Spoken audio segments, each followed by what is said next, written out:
Hi everyone, welcome to DNVlogsLife channel. Thank you so much for watching. If this is your first time watching my video, my name is Shola and this is DNVlogsLife. A little bit about myself. I have two daughters. One is 18 years old and one is 14 years old.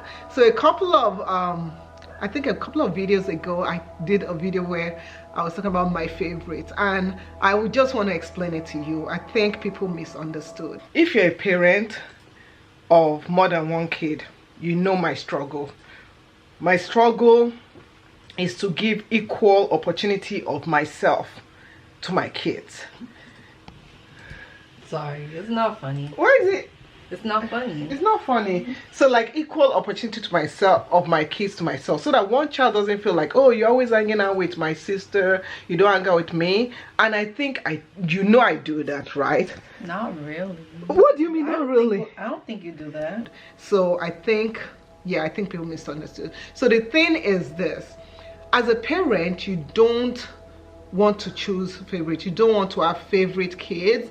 It's very important not to show favoritism to one child over another child. It can really mess them up. It can really destroy their self-esteem, their position in the family. It can make them feel so bad. So some things that I think about when I was growing up, for some reason I always felt like there was some kind of favoritism going on like that in my family.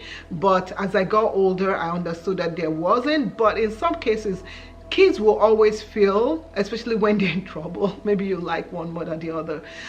We have, as parents, we have to find a way. We do have to find a way to divide our attention. It is such a huge task, especially on mothers. I know fathers also struggle with it, but especially on mothers, to find a good task to divide that attention.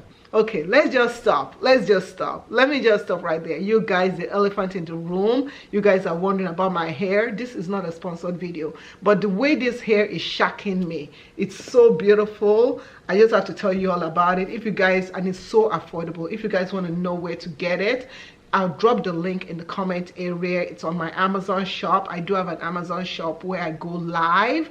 I talk about products. I also review stuff. And yeah, so you can check out my Amazon page right over there. So let's continue.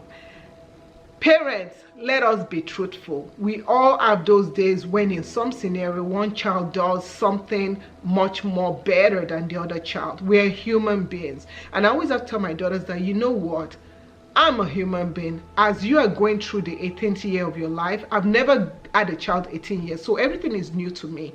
So we learn, we evolve as parents. And I'd say as parents, as we evolve, we really need to try not to show favoritism. We have to tell each child their strength and also help them when they have weaknesses.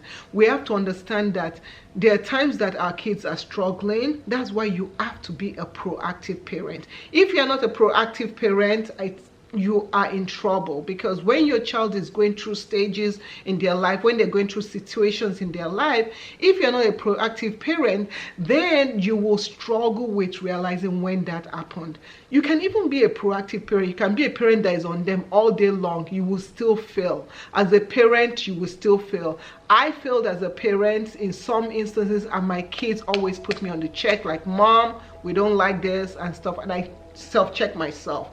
And then, you know, as a parent, you also fail in some expectations that you expect you to have done this, you expect you to have done that. As a parent, we fail, we all fail, you know. But what can we do? We can just go one day at a time.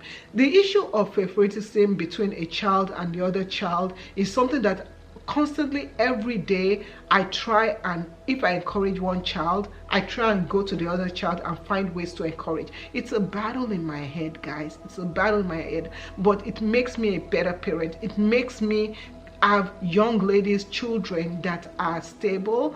They will have their shortcomings, they will have their issues, but I know one thing I don't feel as a parent, and the one thing I don't feel as a parent is I don't feel in the aspect of my child being able to come to me and talk to me. There has been times when I felt like my child couldn't come and talk to me about something. I self-check myself.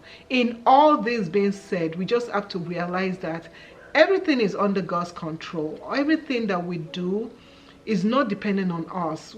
As Christians, we just believe that our life is in God's hand, that whatever we do today, God is planning us for the future, is for his betterment, is for to glorify him. So when you go to bed, before you go to bed, during the day, even middle of the night, I've woken up middle of the night and God has put it in my heart to just pray for this child or pray for that child or pray for that scenario. Don't omit sitting down and actually hearkening to that word. Also just stopping what you're doing, saying a prayer for your child, because you can never be that parent that will just know everything about your child. Now, one thing I want us to do is in the comment area, as I learn, as I evolve as a parent, I know there are people that are older than me or that have had children and different scenarios. I want you guys to drop comments in the comment area, because the way you encourage me, you don't know. The way you guys drop comments and you encourage me, oh my goodness, it gives my heart joy. It just makes me so happy. I'm not a motivational speaker, but if whatever I've said has helped you out, please feel free to subscribe to our channel. Feel free to comment, and also check out this wig that your girl is trying to show you. Check it out. It's so beautiful. I love you guys. I appreciate you. Thank you for watching our videos, and I'll talk to you all later. Take care. Bye. I've seen a lot of change, been through a lot of pain. Some things are not the same as they were a year ago.